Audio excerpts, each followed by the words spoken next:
மே 1 வியாழக்கிழமை. அதிகாரமுள்ளவர். வானத்திலும் பூமியிலும் சகல அதிகாரமும் எனக்கு கொடுக்கப்பட்டிருக்கிறது. ஆகையால் நீங்கள் புறப்பட்டு போய்.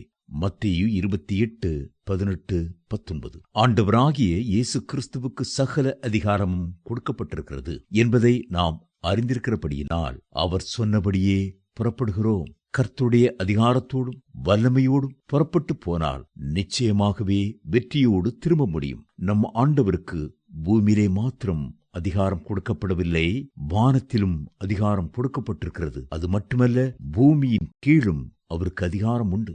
வேதம் சொல்கிறது, இயேசுவின் நாமத்தில் வானோர் பூதலத்தோர் பூமியின் கீழானோருடைய முழங்கால் யாவும் முடங்கும்படிக்கும் எல்லா நாமத்திற்கும் மேலான நாமத்தை அவருக்கு தந்தருளினார். பிலிப்பியர் 2:10-11.